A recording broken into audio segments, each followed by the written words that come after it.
The following podcast is a W2M Network original production. Visit W2Mnet.com for all of our other great podcasts, plus news, reviews, articles, and opinions from the worlds of wrestling, video games, football, and entertainment.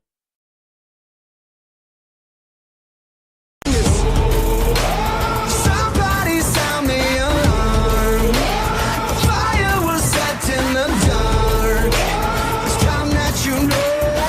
No, we're not nameless, we're not faceless. We were born for greatness. It doesn't matter if the world is gone mad. If we just hold on. If we just...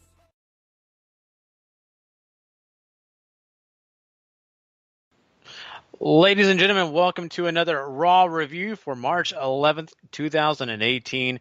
And of course, this is a great show to get involved in because we are on the road to WrestleMania, everyone. That's right. Of course, I am Gary Vaughan. Along with me is not Paul Easer. He's got a big case of the Mondays. So I got my good friend and, man, one of the best guys that helped me out here, Mr. Sean Garmer.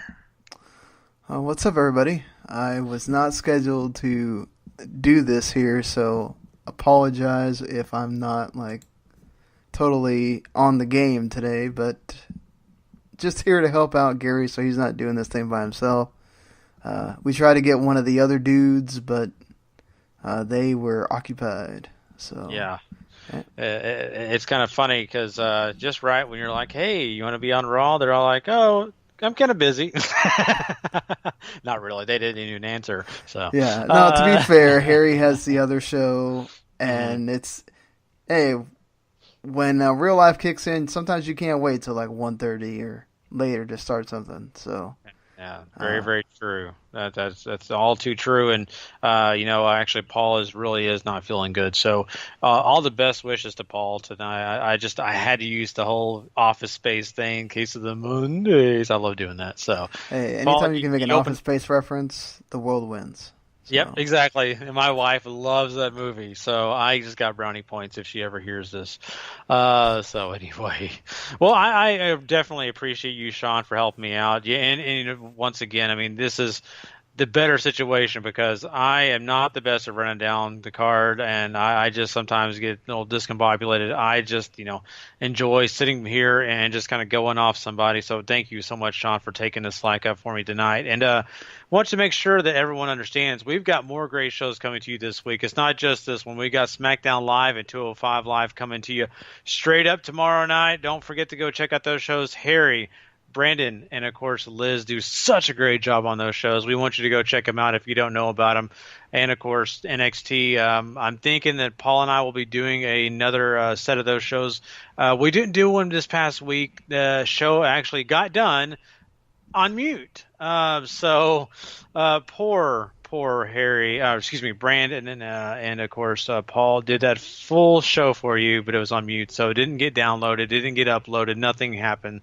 So Paul and I will quickly run through NXT from this past week and of course this current week. All in one take. So please come check that out. The best way to come check out our shows is W2Mnet.com.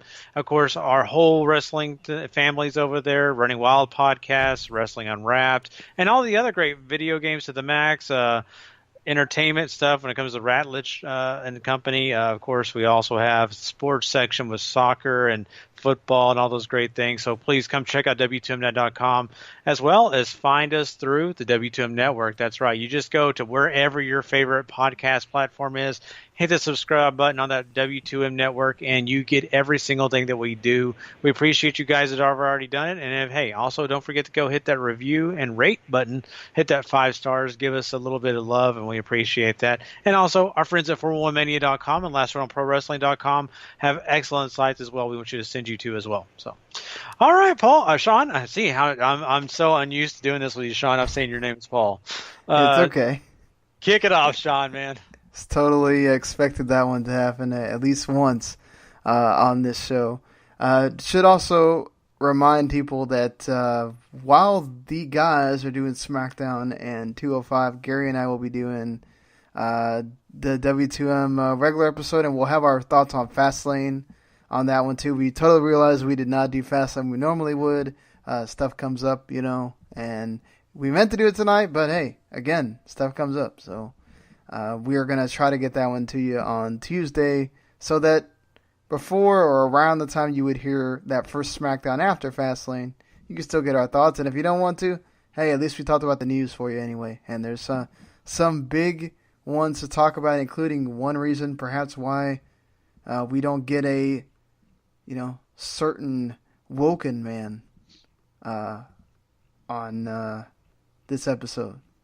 So, starting out, of course, we are now in full swing mode going into the biggest show of them all, WrestleMania, as they are getting ready to hit New Orleans for the 34th edition of that show. Kurt Angle coming out here to talk about the big match with him, Ronda Rousey, and the McMahon Helmsley folks.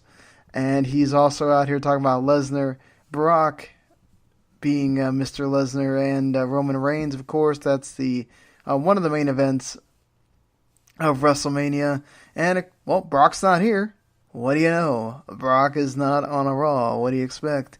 That's the man that he has that contract where he can just not show up to things. Roman Reigns, of course, wants to let you know that. Probably not the greatest decision to have Roman Reigns be that guy.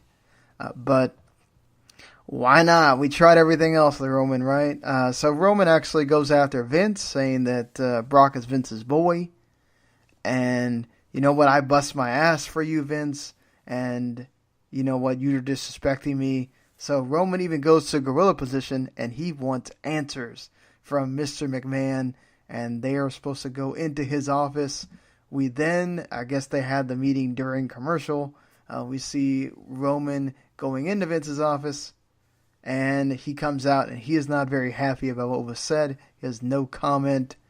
And basically, Vince talks about Brock's contract. He has certain privileges. But Roman is temporarily suspended for, I guess, what he did to Vince. Let's keep forcing that hand. Just keep forcing it, Gary. Somewhere, this round peg will go into that square hole one day, I guess. Yeah, that's what they want, man. They're going to keep doing it. They're not going to stop until, that documentary comes out. The fans cheered him getting suspended. I mean, come on. I know. And we'll talk more about that later. Something else happens, too, when it comes to Roman, that the cheers are kind of poking at him. I think here it's just that normal flavor of, hey, Roman's on your side. He doesn't want to do anything but what the Smarky fans want. He wants to be on their side. So screw Vince, screw Brock Lesnar, who takes time off with the championship. It's all about what you hardcore fans want. Oh, and you casuals too. We want to make sure we give a little something to you guys. I don't care how much they try. It's not going to happen. No one's going to fall in love with Brock Lesnar because Vince is going to take the bullet. It's not going to happen. It's not going to happen for Roman Reigns that everybody's going to love Roman Reigns, so Vince takes the bullet. It's just not the way things work. I'm sorry. They're trying very hard, and I got to give them credit for that. I think the promo that Roman cut 3 weeks ago, I think it was now, was really on key. They did a great job with that. You're not getting lightning to strike twice here. It didn't work this time. It's okay. It doesn't make sense to the story. Sure, it's fine. I don't have a problem with it. But you're just not going to win fans over that way. And the one thing, Sean, I will say is I do appreciate they have Kurt Angle come out here, and they do allow him to get that time to kind of explain some things and, of course, pump up, Ronda Rousey and him. And that only makes sense because Ronda's not on the show. So that gives them a little time to do that. And then they kind of get into this whole thing with Roman and Brock. And I think the opening segment didn't really bother me that much. Even Roman's part didn't bother me. What really kind of bothered me, Sean, is when they took that commercial break and they came back and had Renee Young standing outside Vince's office and kind of saying, oh, there was some tension and things cooled off. And then you have Roman leaving, then Vince coming out, and then Vince is the only one that's going to talk to Renee, and he talks way too long. Sean, you watch plenty of Sports Center. You watch plenty of sports or just athletes in general talking about something. You ever know those guys that just don't know when to shut up? You ask them one question and they continue on and say the same thing for about 15 minutes. That's what Vince did. he kind of mumbled a little bit. He kind of talked a little bit. He kind of went on and on and on. And I was just like, good God, Vince, just say he's suspended. And he finally got to it. So I kind of thought that went a little too long for my taste. I don't think that he did himself any favors. It's not Sports Center. He doesn't need to go on that long. No, but I feel like he just wanted to he wanted to see if he can get a reaction or get the reaction he wanted, and it didn't necessarily happen here. Just try to build some tension, and it is what it is. Mm-hmm. I mean, you got to humble Vince here that, he's really kind of talking about this whole situation and, in a very humble tone. At the same time, though, I just think that he could have cut it shorter. So, yeah, you're right, Sean. I mean, they're trying to get the point across. Vince is trying to do his best job and putting everything over that he wants to get over. Once again, that's my little thing. Should have made it shorter. Well, we move on from here, and we get our first match of the evening, and it's Sasha Banks taking on Sonya Deville here. Of course, Absolution is out there with Sonya. You have Sasha Banks with a reluctant Bayley, but she's out there. Of course, Bayley got saved by Sasha recently, so Bayley kind of feels like she's got to pay her back.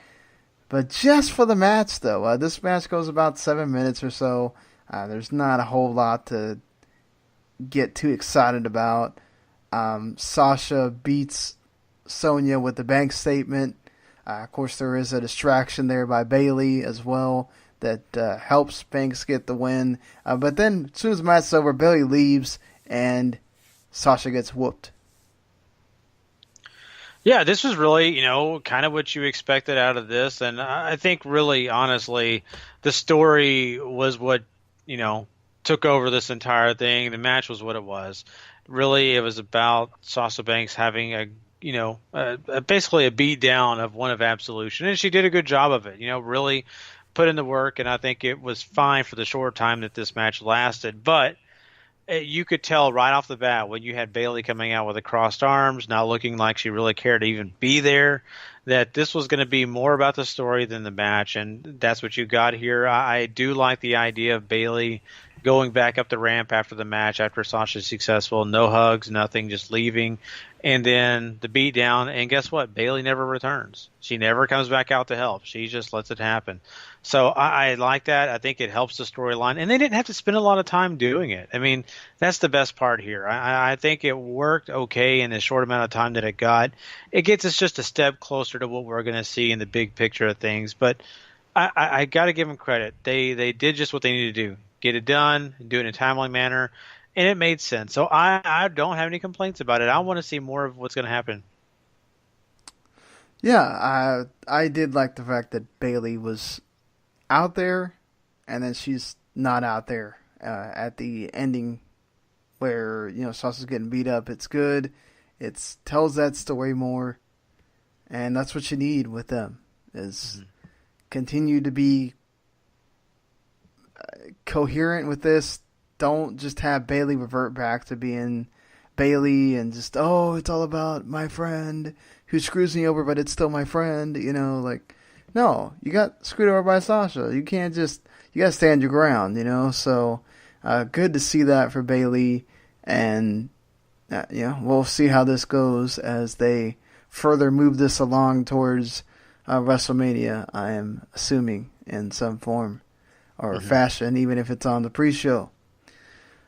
Kid Rock is your Celebrity Wing Hall of Famer this year.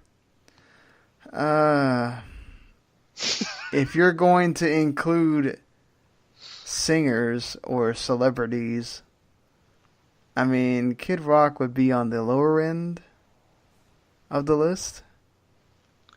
So, well, he said he was part of WWE for 2 decades, right? Oh my God, this dude! Like Fred Durst, I think, has a bigger claim to being in the celebrity wing than Kid Rock at this point. Yeah, but where's Mr. Durst at lately? Yeah, I think that's probably why WWE.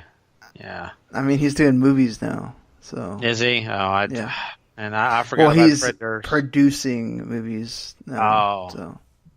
Oh, that makes more sense. I kind of forgot about Fred about. Well, I'd say 2002. So I hate to say that. I don't have a problem with Limp Bizkit. They're did a good job back in '99, all those years. But I mean, just now I don't know. But kind of feel the same way about Kid Rock. There was a point where I enjoyed Kid Rock a lot. Not a big fan of him right now, but I had to get over that whole celebrity wing thing. For a long time, I would complain and complain. Why are they putting this person in? There's no point in it. If you ever did anything with WB, you're a celebrity of some sort of relevance. You're getting in, and it really doesn't matter how good or what you really did. It just means that they get to put your name on their name with their brand. And yay, they get to get more people from People Magazine and TMZ paying attention. I just don't get it. I don't get how Cyndi Lauper's not in yet. That's ridiculous. But you're going to put in Kid Rock.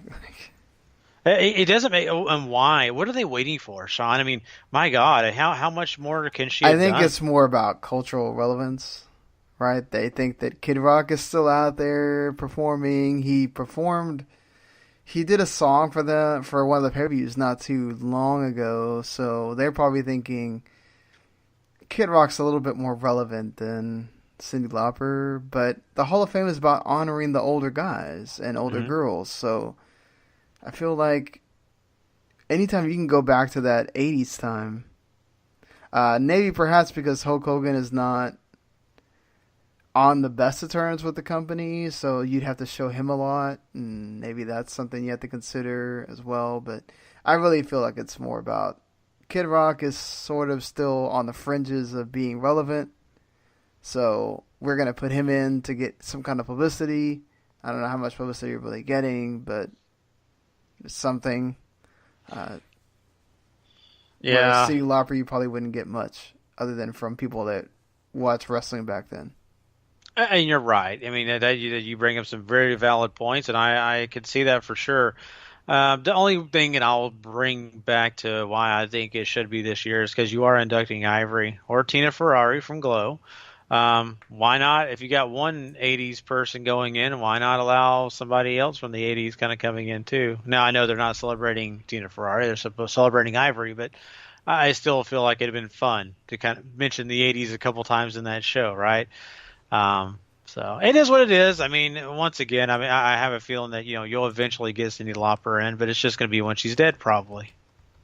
Oh, God, if it gets to that, that's sad. Yeah, I agree. Man, she did nothing but help that company. I mean, yeah, she went on, okay, and said some things that it might have hurt her career or whatever, and part of that might have been true. She stayed there too long, or she was too involved in it, and I think that's fair to say. But she went back and did that thing on Raw with Piper. When Piper, not that long ago. So I think she was around when they were going to induct Wendy Richter.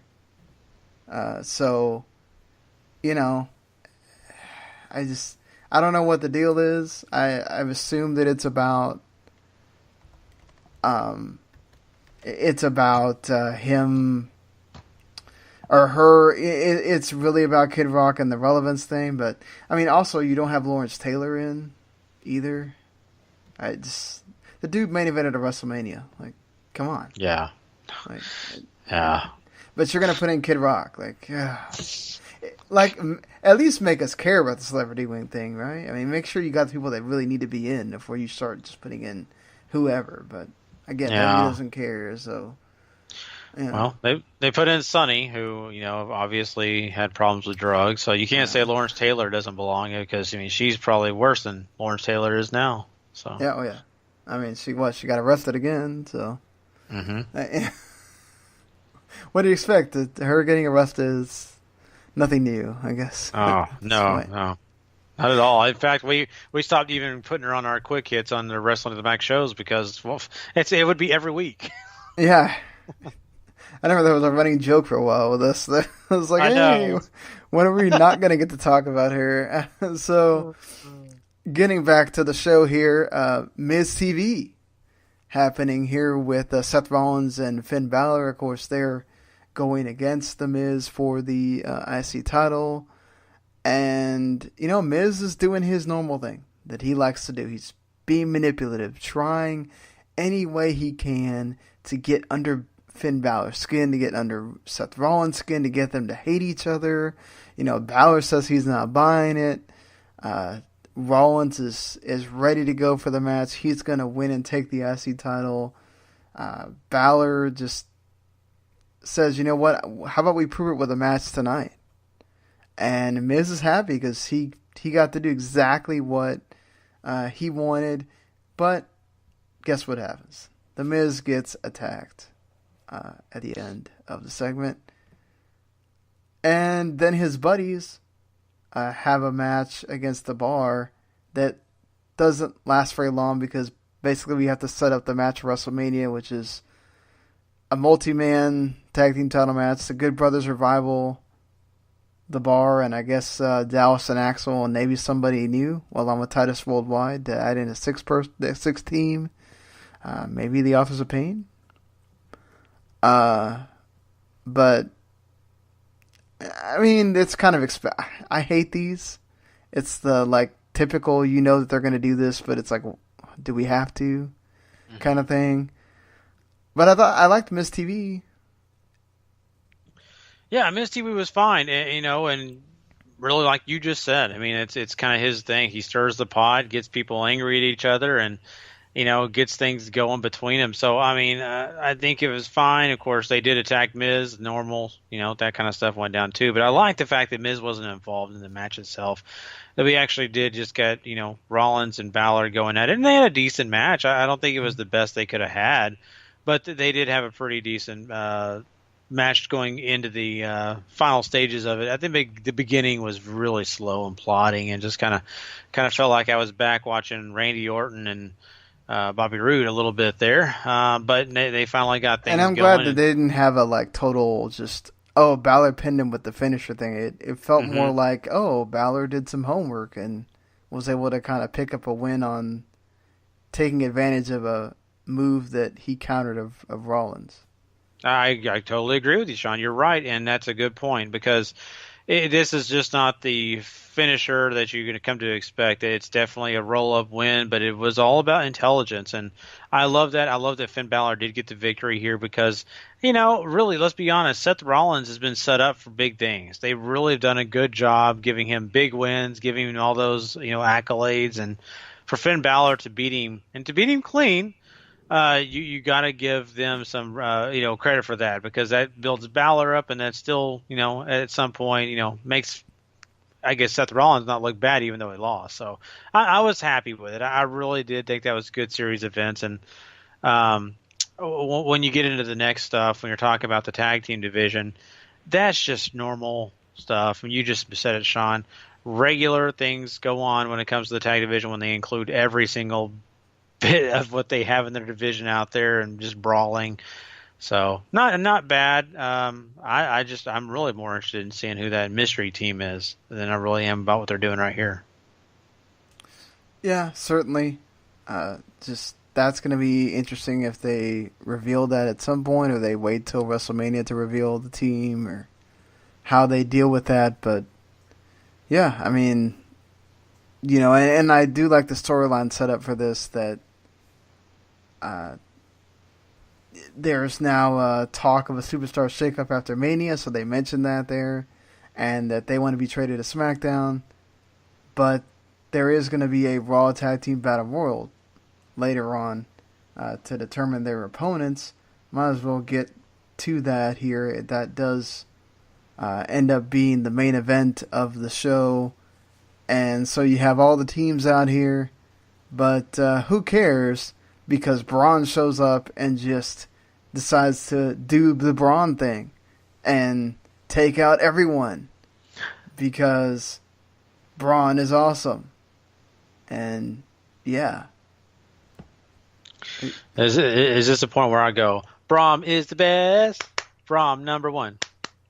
I don't know. That's the way I feel like that they're wanting me to sing and say and be excited. And that's fine. He did a great job here, clearing the entire ring, just beating everybody down. The tag division looks awful. They're just there. They're props. They're just nothing. And I I don't know, Sean, where this really helps the tag division. I get where you're making Braun look good, but you make Braun look good all the time. But you're really not doing any service to your tag team division, because now all those guys that we're supposed to believe are tough guys and they're doing all these great things. All of a sudden now one guy just runs there, which is fine. It's Braun, but I'm not. That makes sense. I could hear Paul now saying it's Braun Strowman, and I get it. I understand that. I just wish the tag team division didn't made to be look kind of this awful, to be honest with you. Yeah, I don't. I think I have to say that it's more about. It's more about Braun, right? Like, let's be honest here. Mm-hmm. The Good Brothers, The Revival, Titus Worldwide, Slider Rhino, Dallas Axel, like, really? I mean, The Revival are great. I love them. I love me some Carl Anderson and Gallows, but it's not like any of these guys set the world on fire.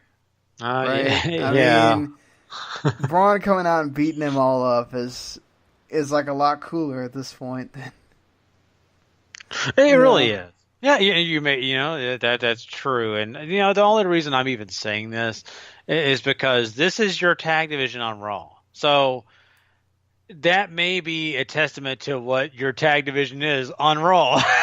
Not as grand as you want it to be, and you named a couple teams there that I'm a fan of as well. But let's be honest, Sean, they have really never done anything with the club, Gallows and Anderson.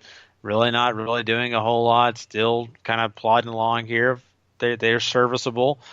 And then the Revival are still young, and we love them, but they're not where they need to be yet either. They're not exactly lighting the world on fire. So your point is really, really valid, and it's just my personal feelings about, man, why are you just making the tag division look worse when they already have a lot of vulnerabilities to be shown, So the Swiss cheese just got ripped open to have a gaping hole almost. So, the one thing I'll say is, Braun is entertaining to the fans. They love him to death. He scares Elias, which is another fun thing, right? Elias always runs off.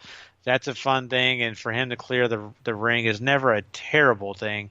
So I got to give him credit for that. But we've seen that all the time with Braun. So to me, I hate to say it, and I've said it before, I feel like sometimes it's getting a little bit old hat. But to each his own, and I still love Braun. Always makes it fun, though.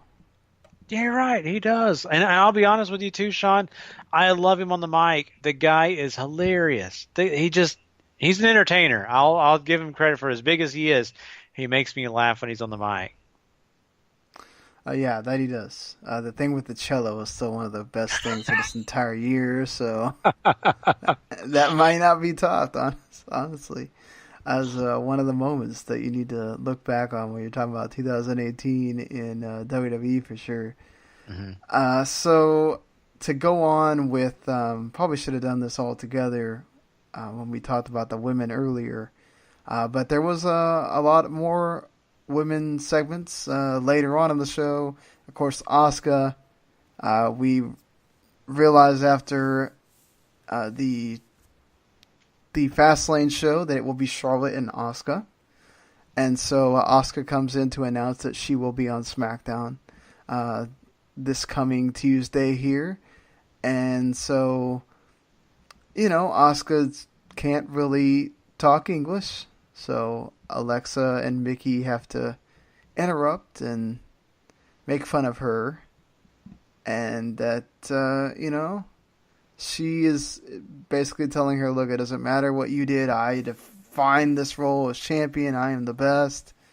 And that, you're going to lose at Mania. And basically this sets up Alexa and Asuka next week as they continue on. Asuka was already set to face Mickie James on this show. Doesn't take Asuka very long, about 6 minutes to make Mickie tap out to the Asuka lock. There were unfair CM Punk chants here. This match was actually good. They actually did a good job of getting Mickie James some heat here too. The the fans just don't care, and that's sad, but, it is what it is sometimes.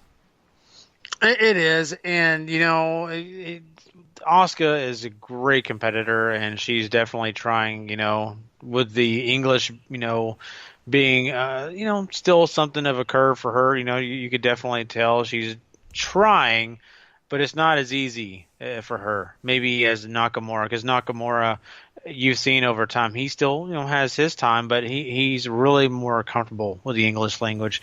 You could definitely tell Asuka is really having, a more difficult time, and that's okay, because trust me, Sean, you know me, I can't even say Japanese names, let alone trying to speak it. So I'm definitely not making fun. I think she's doing a great job for what she's doing in front of how many people? 1 million people? It's just ridiculous. So I think she's doing a good job on that. But I think the best thing is the people that they're putting with her, and that's Alexa Bliss. And, you can even give Mickie James some love to her, too. Alexa Bliss really puts on the performance here, really makes, her case to be known, and really kind of props herself up. And I love the banter back and forth. And it doesn't say, anything bad. Asuka can say very little and still, make this whole thing work. And I think they did a good job. Asuka can say things in Japanese, and it works as well, because where Nakamura is still trying to be cool when he says things in Japanese, right? Mm-hmm. Asuka is very intense, and you don't really need to know what she's saying, just the way she is saying it and the intensity in which she says it. That tells you everything you need to know. So they still do a really good job sometimes mixing that in, and you still get the point, regardless of whether you're understanding that or not. So yeah, you're totally right, and you could tell, even Alexa Bliss kind of got that, but she was still trying to be catty, still trying to be Miss Thing, and really cut her down. And I love she's trying to call Nia Jax out there to take on Asuka, but that doesn't happen. So Mickie has to take up the slack, and of course gets the beat down, but that's expected too.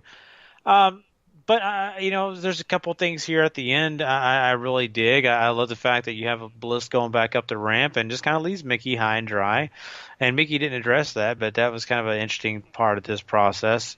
And then for what comes next, and I'll let you cover that for sure. But I mean that whole thing, the sequence with the Mickie James match, I think it worked out the way it should, because we don't have to see the rest right now. All we know is Asuka's got bigger fish to fry. Yeah, certainly. So, Nia gets confronted by Alexa for not coming out there. And she, Alexa says, I'm trying to help you. I love you. All this stuff to try to get Nia to help her. And it doesn't seem to be working. Of course, Nia says that Kurt Angle told her not to go out there. And, of course, she's got to listen to the GM. So, I mean, what are you supposed to do at that point? Nia does squash someone, and then, the cat all comes out of the bag here, because Alexa and Mickie are on screen, and they talk some shit, basically, They don't think that Nia Jax can hear what they're saying.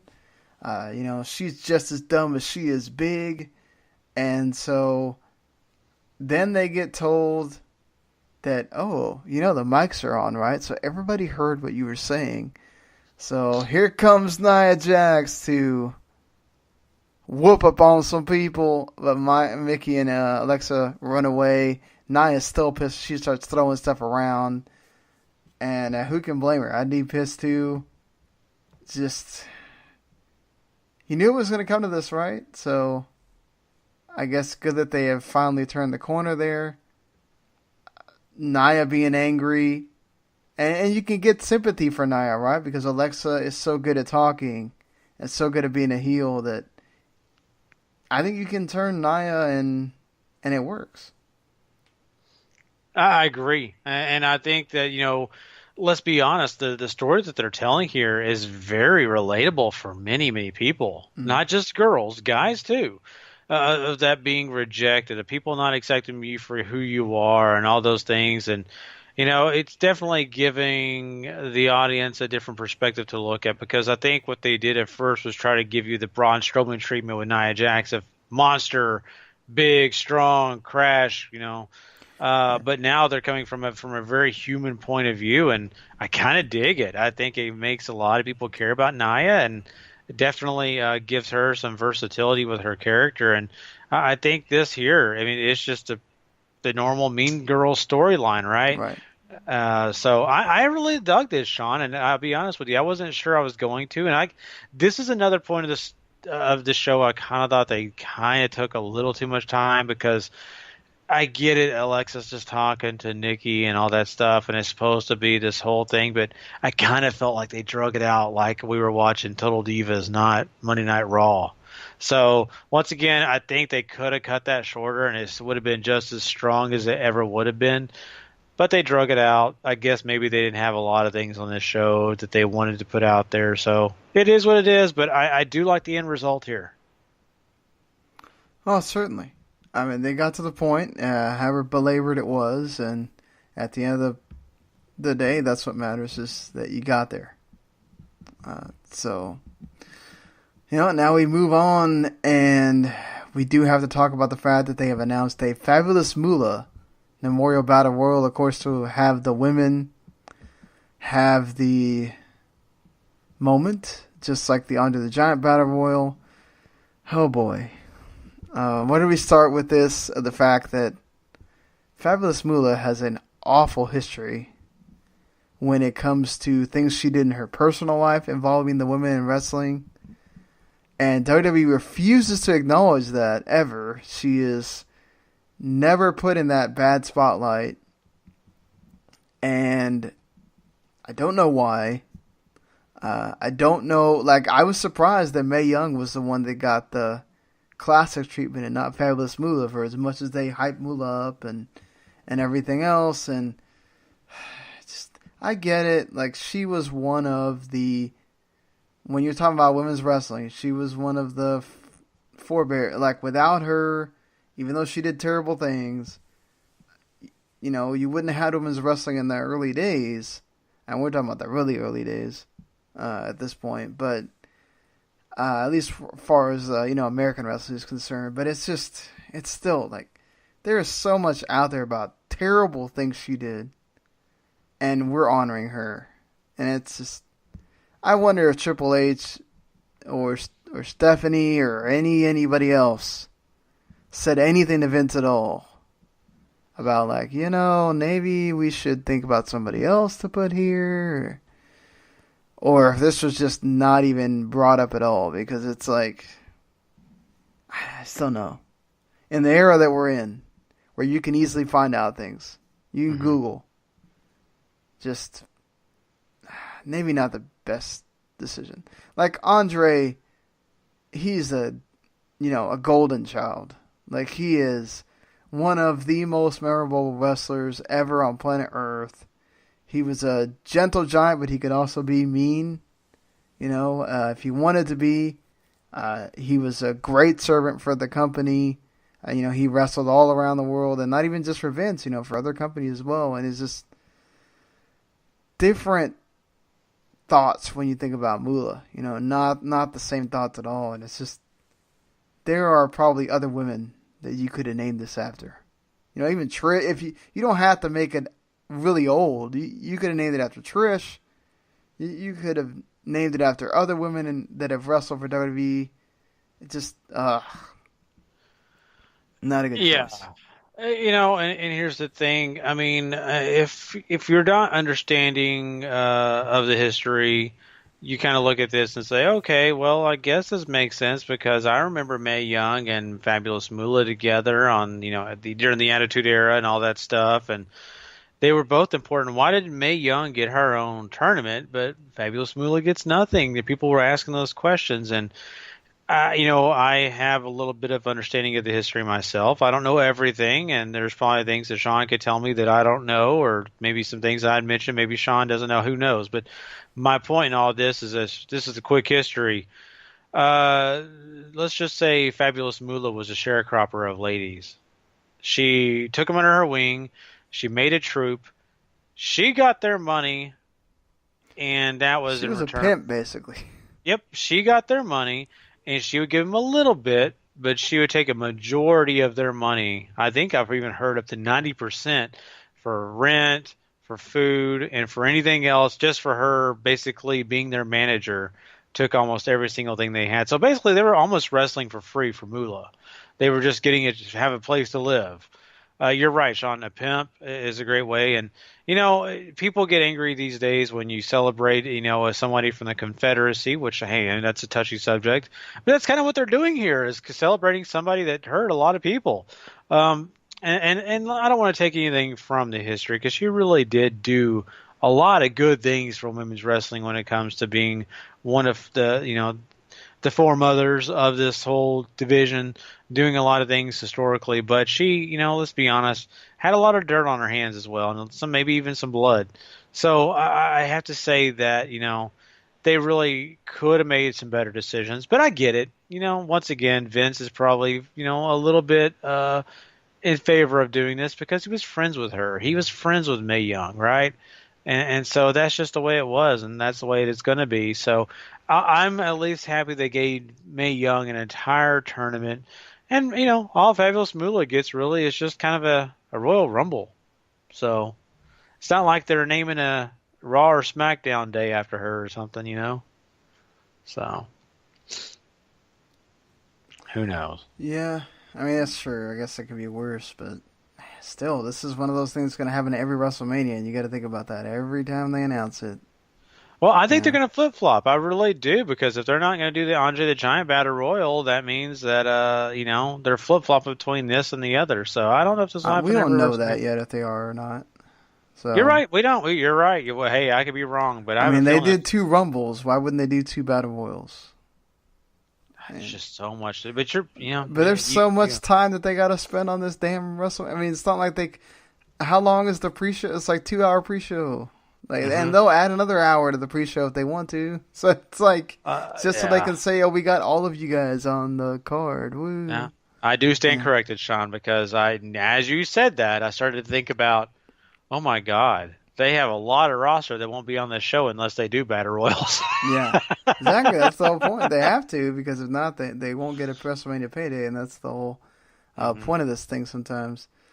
So the only thing that I think we have, the 2 things we haven't talked about are John Cena coming out here again to, tell us that, look, he doesn't have an opponent for WrestleMania, and that so he's contributing to WrestleMania this year as a fan.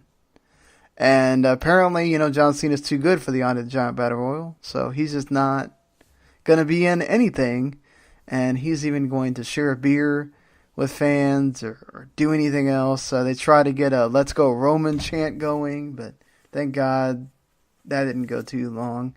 And finally, eventually, getting to the point, John Cena says he's going to do something that he's not supposed to, but he's going to challenge The Undertaker again because he's desperate, right? He wants that big match at WrestleMania, and he's basically tells Taker, "Look, get over yourself and wrestle me, damn it. I need that match at WrestleMania." He tries to put him over and say, "Look, you're not broken down. You're not old. I've seen you putting workout videos out there. Like, come on, man. Let's do it. Let's do one more match. Me and you." So, the match that probably should have happened years ago is happening really, really late. And I think this could still sell tickets. It's going to get people into it. But, man, John Cena is still going okay. But, man, Undertaker he really feels like dead man walking sometimes when he's out there. I am not even looking forward to, Taker showing up in the ring, not let less wrestling in it. And I love it's just Undertaker. every year, right? He has this like iconic, looks like he retired moment. Then they bring him out of it, and it's like that one was so well done. It's like, really? I know. I mean, what's he gonna do? Take his pants off this time? I mean, really. I mean, I look at this and say to myself, okay, here we go. And I get it. And I understand John Cena is this modern day Hulk Hogan, gets out there with the crowd, drinks a beer with that guy, and, woo, having a good time, getting a "this is awesome" chance going. And just to poke fun at Roman, makes the Roman comment, everybody boos, and yeah, we get it, John. So it's funny. Even John Cena can't get the Roman chance going. But, I think this was all kind of hokey, kind of normal stuff. And for him to sit there and just jab at Undertaker, I kind of felt like it was just a little too much. I was just, come on, you really are showing your desperate moment here. And that's fine. I guess that's the point. But, I mean, geez, I don't care enough about the match. I don't even really honestly want to see it. And I feel bad saying that, but I just don't think it's going to live up to what it should be. So that's just kind of my feeling on it. I probably won't. Just like there's a possibility, because we have to say it, that Ultimate Deletion may not live up to the expectations that people are going to have for it, which it's going to be taped next week. I'm assuming it's going to air at WrestleMania itself, or is it airing next week too? They're going to air it next week, and I don't know what they're doing next week or what. What I do know is, of course, people listening now probably know Jeff Hardy, got arrested for DWI and all that. They had actually filmed a little bit of Final Deletion before that actually arrest happened. So I'm sure what we're going to get here is going to be really interesting, but it would not surprise me if a lot of it does lead to WrestleMania. But we are going to get something hopefully good next.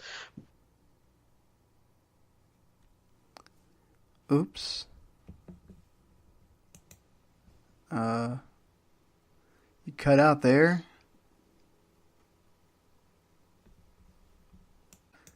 Well, I think we got you back in here.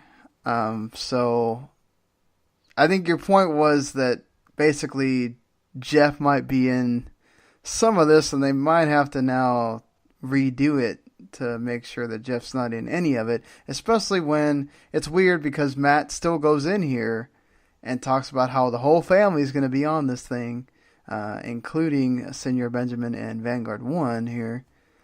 And, now people are going to be like, well, where's the whole family? And then Jeff's not there. That's kind of weird. No. Yeah, it definitely would be, and I hope they don't. I hope they just go with it. But you're probably right. They'll probably do that. I think that it just doesn't work as well without Jeff. I think, Senior Benjamin's great in Vanguard 1, but, when you have Jeff, it just adds something special to it. We'll see. I'm not going to knock on it because I haven't seen it, right? And, you have the whole cast of characters to make it something special, even if it doesn't have Jeff. It's still going to be fun. It's going to be entertaining, I think, but I got to hold my judgment until we see it. But yeah, you're right. It could definitely affect things going into WrestleMania for not only, Matt, but even Bray Wyatt. Yeah, for sure. Bray Wyatt does accept the Ultimate Deletion, and yeah, we're having it soon. Hopefully it can somewhat deliver. It's not going to be the same, right? They're probably going to try. I hope Matt finds his own new things to hit on and not like, let's play the greatest hits from Final Deletion. But we'll see how it goes. Mm-hmm. Right? That's what I'm worried about. This is going to be them trying to hit all the greatest hits from Final Deletion, and it's not going to be its own thing. And it's going to be, it's going to be the typical WWE thing. Oh, they watered it down. And I hope not. I hope Matt is, and he's very intelligent, and he is very good at planning this whole thing out, and so is Reby and the rest of them. I just really hope that they make this its own thing, its Ultimate Deletion, right? And we are talking about this in its own complete light, and not that, oh, well, we got to go look back at Final Deletion and which one was better and all that stuff. Yeah, and, it's going to have its fun moments, but you're right, it could be, kind of rehash stuff and, really disappoint us. I hope not, and I also hope somewhere on the compound we at least see a Dixieland shirt or, sign somewhere. So let's see if that happens. Yeah, but, oh, God. Could you imagine? Yeah. Jeremy Borash is like, don't go that way, Matt. It's a Dixieland. I just want to see the F that Al. Yeah. Let's get that. Let's have that happen. Oh, But I think the only thing we got left to do is get a rating for this show. What would you rate Raw, Gary? I think there were some, definitely some momentum going into some of these feuds, because we've seen a little bit of the fire kindling and, starting to kind of heat up a little bit, but they didn't go too much into fast forward mode here. They really did just kind of give you a little step here and step there for a lot of the feuds going on right now. And I think, really honestly, there was a lot of time wasted in some of these segments. And I just kind of thought to myself, why are they stretching this out? Do they really not have everything they want to get done? Or are they not giving too much away, so they're doing this? I think some of the matches were fine. But overall, I was not blown away by this episode. I'm going to go with a 5. I just think this was just kind of there. This is not an episode that is dire a need for anybody to sit there and watch. You just, you could probably read it and I think get a lot out of it that you saw. So just my personal opinion. I once again, hopefully some of the things here are good for the storylines, but not a Raw that I would recommend to really get invested in. Well, there you have it, folks. That's your Gary's rating for Raw. And it seems like maybe if you want to watch it on the Hulu version and fast forward, maybe your best option if you really feel like you need to ingest what happened on Raw. But yeah. Yeah. All right. Well, thank you, Sean, for leading the way tonight, and this has been a lot of fun. We have a great time every time we do this show, and of course, all the other great shows on W2Mnet.com. We want you guys to make sure you go check out the site, go check out the articles, and of course, hey, all the podcasts that are there. When it may be wrestling, it may be video games, sports, or even entertainment. Go check it out now. Lots of great content. Also, W2M Network, that's the place where you go and you subscribe, you rate and review. And if you just love Wrestling at the Max, well, then, of course, just go there and do the same. And, of course, make sure you give our friends over at 411mania.com and LastRealProWrestling.com some love as well. And I do want to let you guys know we are looking to do Wrestling at the Max, I believe, 289 Part 1. We're looking to do it on, of course, Tuesday night, which will be available Wednesday morning for you guys and gals. We're going to try to do it then. Once again, Paul being sick and, we need to get up early in the morning. We kind of got started a little later tonight, so we thought it'd be best for you guys to have our full attention. If you don't hear that, and let's just say for some reason that's not there, we definitely will be back Thursday night. Rain, snow, whatever. We will be back for sure Thursday night, and of course giving you all of that great news stuff that came out this past week, and of course everything else under the sun when it comes to Wrestling to the Max. So please do not miss it. Just go ahead and subscribe. Once you subscribe, it'll be in your dock. When it appears, listen to it. That's the way it should go. Thank you so much for joining us tonight. We hope you guys rejoin us next week, but until then, Sean, we will catch everybody down the road. Later. The following podcast is a W2M Network original production. Visit W2Mnet.com for all of our other great podcasts, plus news, reviews, articles, and opinions from the worlds of wrestling, video games, football, and entertainment.